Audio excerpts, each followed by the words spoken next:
সব ফুচকাগুলো কিন্তু ভেজে নিয়েছি আর দেখো এক ঠেকা কিন্তু ফুচকা হয়ে গেছে। এই যে নমস্কার বন্ধুরা, তোমাদের সবাইকে অনেক অনেক স্বাগত জানাই বন্যা রান্নাঘরে। আজকে আমি তোমাদের সঙ্গে শেয়ার করব হচ্ছে রেডিমেড ফুচকা। এটা আমার ছেলেমেয়ের বায়নাতেই কিন্তু আজকে বানাবো। অনেক সময় বায়না করে যে ফুচকা খাবো, তো অনেক সময় বাইরে থেকেও খাই, তো অনেক সময় কিন্তু আমি বাড়িতেও বানিয়ে দিই। তো আজকে আমি কিভাবে এই রেডিমেড ফুচকাটা বানাই প্রথম থেকে শেষ পর্যন্ত অবশ্যই ভিডিওটি দেখবে। আশা করি তোমাদের অনেক অনেক ভালো লাগবে বন্ধুরা। এখন কিন্তু বাজারে সচরাচর এই যে এরকম রেডিমেড ফুচকা পাওয়া যাচ্ছে, তো এটা দিয়ে কিন্তু আজকে বানাবো হচ্ছে রেডিমেড ফুচকা। সঙ্গে টক জল, আলু মাখা সবটাই কিন্তু দেখাবো। তার জন্য কিন্তু প্রথম থেকে শেষ পর্যন্ত ভিডিওটি অবশ্যই দেখতে হবে। আর যে সকল বন্ধুরা নতুন ফেসবুক থেকে দেখলে অবশ্যই পেজটি ফলো করবে, আর ইউটিউব থেকে দেখলে অবশ্যই চ্যানেলটি সাবস্ক্রাইব করবে।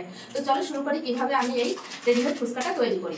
গ্যাস ধরিয়ে গ্যাসের উপর কড়াই বসিয়ে দিয়েছি। প্রথমে দিয়ে দেবো দুটো এলাচ আর ছোট এক টুকরা হচ্ছে দারচিনি, আর দিয়ে দেবো শুকনো লঙ্কা গোটা জিরে।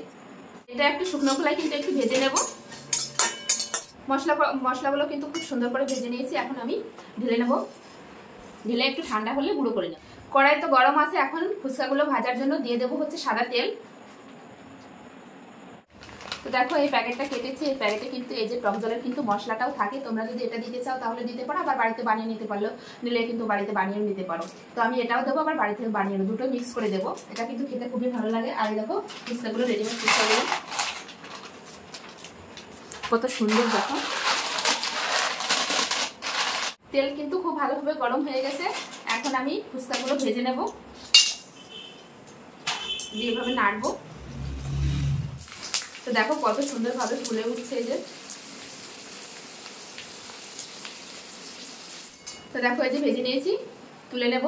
তুলে বাকি কিন্তু একইভাবে ভেজে নেবো। এই যে দিয়ে এভাবে নাড়তে থাকবো, আর কত সুন্দরভাবে ফুলে যাবে। দেখো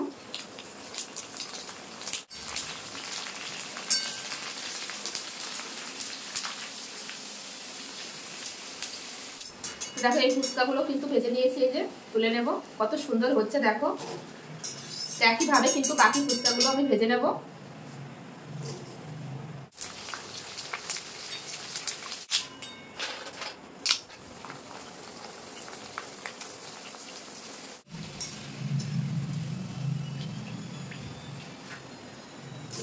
তো বাকি যেগুলো আছে সবগুলো কিন্তু একবারে দিয়ে দেবো।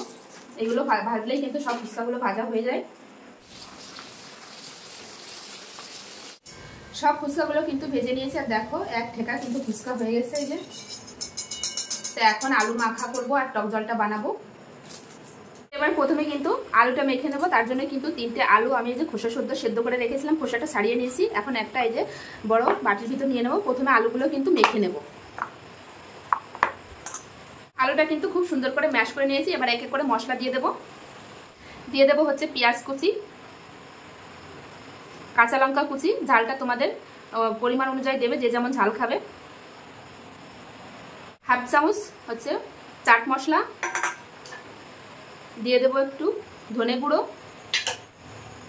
লঙ্কা গুঁড়োটা কিন্তু আমি অল্প পরিমাণে দিলাম, যেহেতু আমার বাচ্চারা খাবে এর জন্যই। দিয়ে দেবো এমনি সাদা লবণ, আর দিয়ে দেবো হচ্ছে বিট লবণ।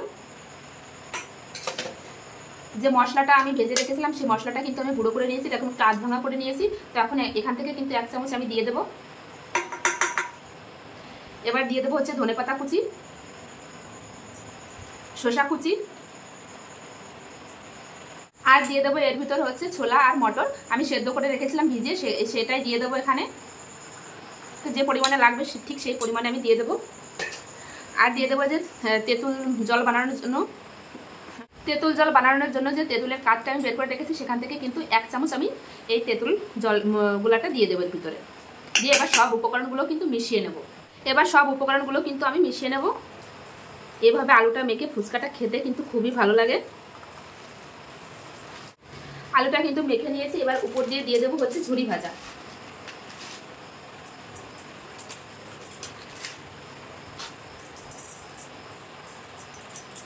আমার রেডি। এখন আমি তেঁতুল জলটা বানিয়ে নেব। তেঁতুল জল বানানোর জন্য কিন্তু পরিমাণ মতো আমি জল নিয়েছি। এবার যে তেঁতুল আমি কিন্তু এই পাকা তেঁতুল আমি অনেকক্ষণ ভিজিয়ে রেখেছিলাম, রেখে তার কাঠটা কিন্তু আমি বের করে নিয়েছি। এই যে আর ছেঁকেও নিয়েছি, যে ভিতর যে দানাটা থাকে সেই দানাটা কিন্তু আমি দিয়ে ছেঁকে নিয়েছি। এবার দিয়ে জলের ভিতর কিন্তু এই তেঁতুল জল গুলাটা দিয়ে দেবো। দিয়ে কিন্তু আমি এই যে মিশিয়ে নিয়েছি। এবার আমি এক এক করে মশলা দেবো। যে মশলাটা ভেজে রেখেছিলাম সেই মশলা কিন্তু এখানে 1 চামচ দিয়ে দেবো। দিয়ে দেবো লবণ, সাদা লবণ, দিয়ে দেবো হচ্ছে বিট লবণ, সামান্য পরিমাণে একটু আমচুর পাউডার, একটু চাট মশলা দিয়ে খুব সুন্দর করে মিশিয়ে নেব। এবার দিয়ে দেবো হচ্ছে পাতিলেবুর রস, এবার কিছু ধনেপাতা দিয়ে দেবো উপর দিয়ে, দিয়ে মিশিয়ে নিলেই কিন্তু হয়ে যাবে। আমি ঝালের পরিমাণটা কিন্তু একটু কম রেখেছি, আমি আগেই বলেছি যেহেতু আমার ছেলে মেয়ে খাবে। দেখো তেঁতুল জলটাও কিন্তু রেডি, একদম জিভে জল চলে আসছে বন্ধুরা। দেখো এখন আমি আমার ছেলে মেয়ে আমরা সবাই মিলে কিন্তু ফুচকা খাবো।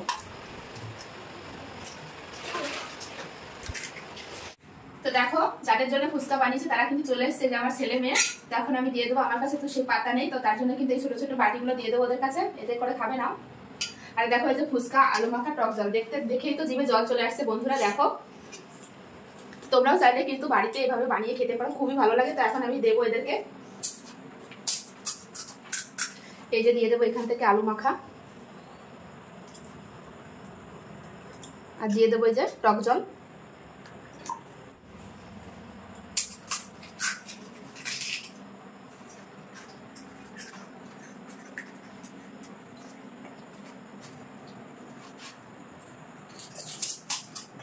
কেমন হয়েছে?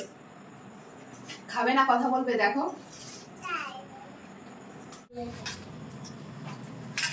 দেখো দেখে তো লোভ লেগে যাচ্ছে। দেখো আর জিভে তো জল চলে আসছে। ফুচকা এমন কেউ যে নেই যে পছন্দ না করে, ছোট বড় কিন্তু সবাই খুব পছন্দ করে, তাই না?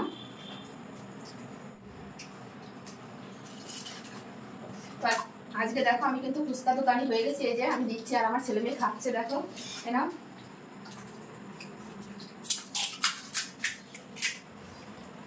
এবার আমিও একটা খেয়ে দেখবো কেমন হয়েছে। তো দেখো আমিও কিন্তু একটা নিয়ে নিয়েছি, এখন খাবো। দেখতেই তো পেলে বন্ধুরা কত সহজে কিন্তু বাড়িতেই তোমরা এইভাবে রেডিমেড ফুচকাগুলো তৈরি করে নিতে পারবে, আর একসঙ্গে কিন্তু অনেকে বসে এভাবে খেতে পারবে। আমি আমার ছেলে মেয়ে এই যে বসে বসে খাচ্ছি। তো আজকের এই ভিডিওটি কেমন লাগলো অবশ্যই কমেন্টে জানাবে বন্ধুরা। ভালো লাগলে অবশ্যই লাইক কমেন্ট শেয়ার করবে, শেয়ার করে কিন্তু নতুন বন্ধুদের দেখার সুযোগ করে দেবে। এরকম নিত্য নতুন ভিডিও দেখতে হলে অবশ্যই বন্যা রান্নাঘর চ্যানেলটি সাবস্ক্রাইব করবে। আর কেমন লাগলো এই রেসিপিটা অবশ্যই কিন্তু কমেন্টে জানাবে বন্ধুরা। আর আমার ছেলে মেয়ের খাওয়া দেখে বুঝতে পারছো যে কত সুন্দর হয়েছে। তো দেখতেই তো পাচ্ছ বন্ধুরা আমার ছেলেমেয়েরা খাওয়াই কিন্তু ব্যস্ত। তো এইভাবে দেবো যে যেগুলো পারবে সেগুলোই খাবে। আজকে তো পুরোটা দেখাতে গেলে কিন্তু ভিডিওটা অনেকটা বড় হয়ে যাবে। তো তার জন্য কিন্তু ভিডিওটা এখানেই শেষ করছি। আবার দেখা হবে নতুন একটা ভিডিওর সঙ্গে। ভালো থেকো, সুস্থ থেকো, আর ভালো লাগলে কিন্তু অবশ্যই চ্যানেলটি সাবস্ক্রাইব করে আমার পাশে থেকো। তো কেমন হয়েছে একটু বলবে কমেন্টে। তো সবাই বাই করে দাও।